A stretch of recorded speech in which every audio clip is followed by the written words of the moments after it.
James Gunn tells Superman fans they're poo-poo out of luck on Jor-El.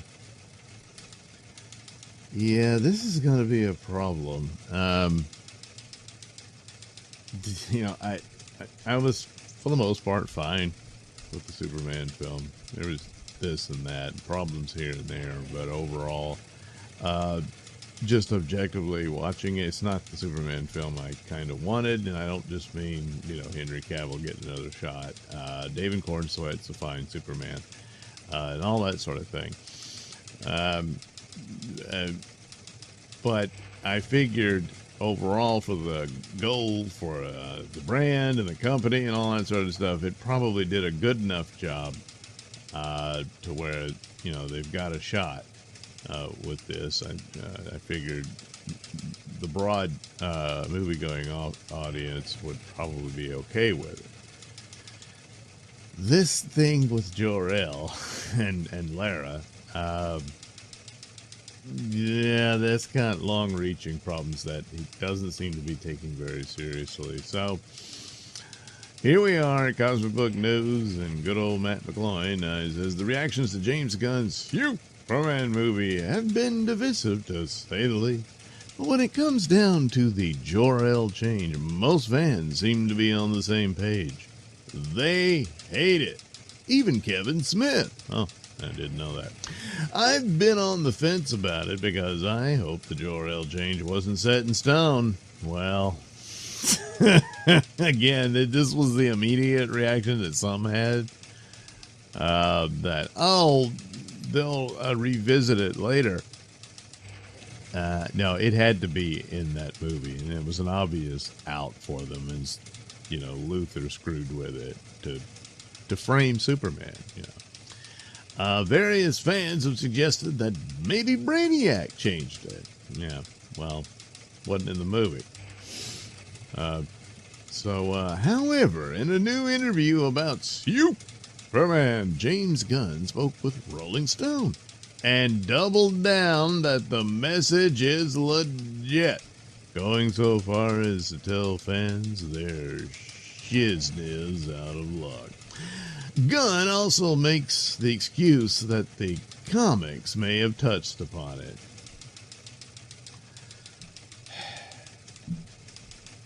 Well, I can think of some Elseworlds comics, but,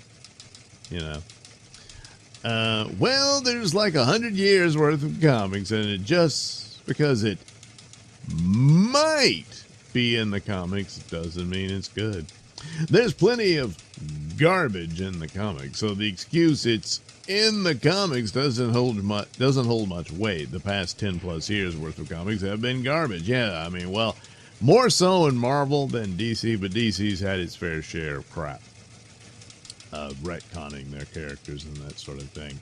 But as far as Jor-El and all that, and the Kryptonians, no. Gunn also comes up with the excuse that not having the Jor-El thing in the movie would have hurt Superman's emotional journey, as it wouldn't have made the David Cornsweat Superman as human. Well, that's hilarious, considering Gunn has his Superman get his ass kicked the entire movie, where a dog is more super than Superman. He also cries and pouts like a baby. How more human can he be? Also, let's not forget that Superman was raised by the Kents for 30 years. I guess they had nothing to do with Superman being Superman. Well, until Superman realized Jor-El and Lara were complete pieces of shit. So, according to Gunn, Superman only became Superman because of the garbled 30-second message from his Kryptonian parents, right? Plus, the journey of Superman becoming more accepting of the Earth, that's been addressed. And the first Superman movie, what was it? Jor-El, you may not interfere with their history, and he does it anyway because he loves Lois Lane. And I mean, granted, Quest for Peace is not that fun to remember, but when he gets there, he's decided to be a very active part of Earth, and of course, he's being a superhero and all that stuff by ridding the nuclear weapons and all that kind of thing. Then you get Man of Steel and whatnot, and Zod shows up as the main representative of Krypton. Of course, we knew he wasn't, but his attitude and whatnot would fall into what Gunn's positing here. It's this you might as well rewrote it where Zod's his father. And but then of course Superman rejects it all, and then he tells him this is the way, the Krypton way, and if you destroy the gene bank thing and all that stuff, then you just, and Krypton had its chance. And Earth is his home. That's what he sees himself as. His background's Krypton, sure, but his future is Earth. And he's doing his best to be a part of humanity. So anyway, here's the quote of Gunn. That's right. That's the whole point of the movie, which is why it was called Legacy originally in the script, That Superman thinks he is doing something because it is his identity, and his Kryptonian parents have set him out to do this thing, and along the way he discovers through the love of the people who are actually his parents that he's doing these things not because of someone else, but because of himself. It's like taking accountability in the deepest way possible that his morality is not based on some figure outside of himself, but on his own choices. I think it's really beautiful in that way, and I'm not going to change that. Well, he has influences upon him, and his most notable influence would be his parents. And the parents who raised him are the Kents. So that is a foundation of his morality. So you kind of defeat yourself in your own argument here. And again, this is not new territory. It's just you did it very badly. God also adds he doesn't think of Jor-El as evil, who basically told his son to do whatever it takes to be fruitful and multiply. He says, I don't really think of Jor-El and Lara as being totally evil. They just have this mindset that humans are less than what they are.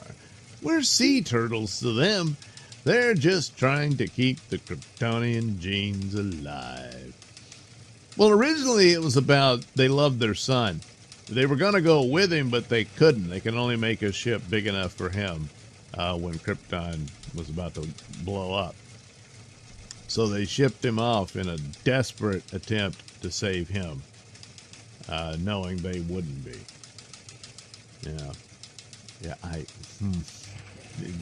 His answers are making it worse. It's just not thinking it through. And a good example of not thinking it through, oh, look out! Who's coming next? Why, Supergirl. You know the thing about Supergirl? She didn't come to the Earth as an infant. No. She's been living in Kryptonian society and their philosophy and everything for quite a few years. Not so with Superman. So, here Matt McGloin asks the question, what about Supergirl? So, we're not done, as the end of Superman includes the Supergirl cameo. Well, what does that mean for the cousin of Superman, who was actually raised by Kryptonians? Gunn's explanation, Supergirl doesn't know jack shit. LOL. He says, you're assuming that everybody on Krypton is the same. And how would she know? She's younger than him. She's not younger than him. Unless you're going to change her story, too, that she arrived as an infant. And did he raise her? She stayed with him at the Kents and grew up that... I know through the time differential of space and everything, she didn't age into an adult and all this sort of stuff. So, you know, that's always been the explanation of how space travel is and whatnot. And her ship was a little different and not as cool as the one Jor-El built. Her father built this one. and all that. So, that's the explanation. And quite a few different versions is, especially like the TV show, she was supposed to arrive and take care of the little baby. She was the babysitter and all this sort of thing. And, okay, fine. But, she's not younger than him. It just, by the time she got to the earth, he was a full-grown man, and she's this teenager, and all that. Plus, she wouldn't know all this stuff. Supergirl's parents are already cast for the Supergirl movie. Gunn recently said about Supergirl, she was on a piece of Krypton that drifted away from the planet, and she lived there for the first 14 years of her life. Yeah, so she knows an awful lot about Kryptonians, their beliefs, and their society. Other versions had she lived on Krypton itself for a while before they were on the chunk of Krypton and all that. Here it looks like it's just going to say she was born on this chunk of Krypton that somehow survived the initial devastation and then eventually was also destroyed. But either way, she knows more about Kryptonian society than Superman ever will. So we can guess that either her parents raised her in that horrible situation and died on the rock like in the comics, or they were on Krypton when it exploded. Either way, she was raised Kryptonian, right? And in Silver Age comics, her father sends her to Earth to be raised by Superman. Where we watched everyone around her die, or where she watched everyone around her die, Gunn added, so she's a much harsher and more fucked up Supergirl than you've been used to thus far. Well, no, in the comics, that's kind of old material too, but whatever. Gunn's Supergirl is adapting Tom King's Supergirl, Woman of Tomorrow, and, well, boy, Gunn is starting to sound worse than Tom King here on some of this. The origin is similar to the Silver Age origin, but Tom King has Supergirl's father, Zor-El, basically think of his brother, Jor-El, as a loon. Maybe that's where Gunn got the idea. However, Zor-El remembers Jor-El's idea about the ship there, both scientists. So he builds one for Carrie, and he sends her off to space. So, yeah, you could have thought, man, Jor-El's nuts. So his nutty ideas about, conquering other planets and spreading our seed and all that. Oh, Jor-El, what are you going to do? Maybe that's how they'll handle that, He had some nutty ideas. He was eccentric, a genius, but, whoo, boy, what a nut, huh? Turns out he was right about the planet blowing up, so, boy, I guess I got to give him that one. But we managed to survive long enough to build a ship for our daughter and all that. So there you go. See, it's silly.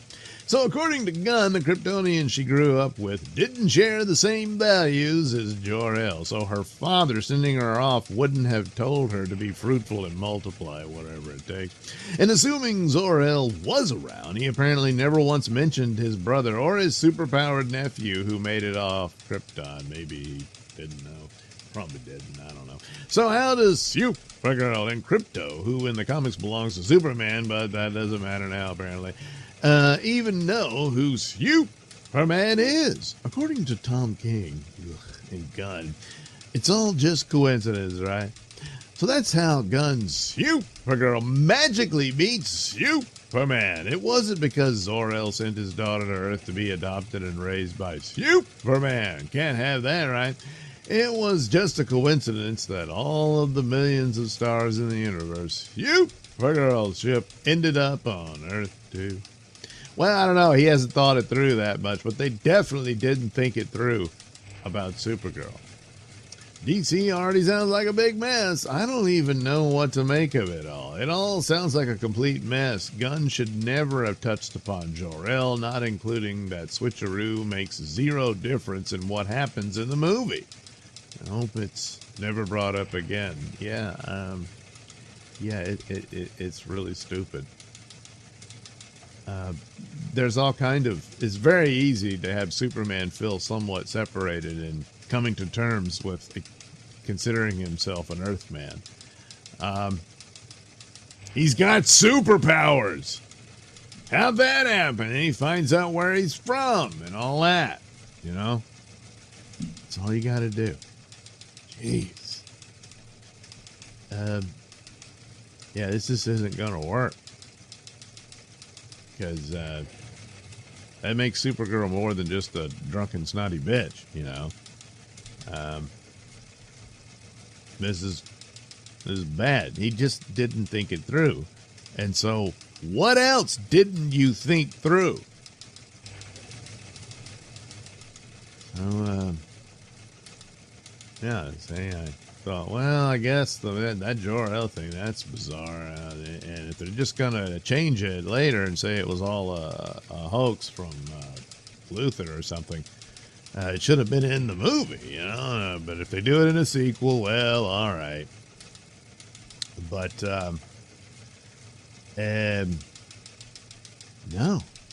It's going to leave it there because, hey, I wanted this to be about him coming to terms with legacy and where he is now and who he is. And yeah, well, this was a dumb way to do it. And more to the point, you didn't think this through. And so what's the deal with the rest of these? Oh, we've got this 10-year plan and all that. Do you? That's bad. And, yeah, right now they're in this stupid position where let's just never mention that again. That's pretty much what they got to do. Because, I mean, even if you did like a Superman 2, or I guess they'll have to call it something else. But anyway, and then he realizes, oh my God, this was faked by Luthor, or it was faked by Brainiac, whatever. And then all the while, he runs into Supergirl and says, you thought that? No, stupid. You know? It's like they never had any conversations about, well, what was Krypton like? And she talks to him about it and all that. No? See? These things come up when you think it through. Which you didn't do.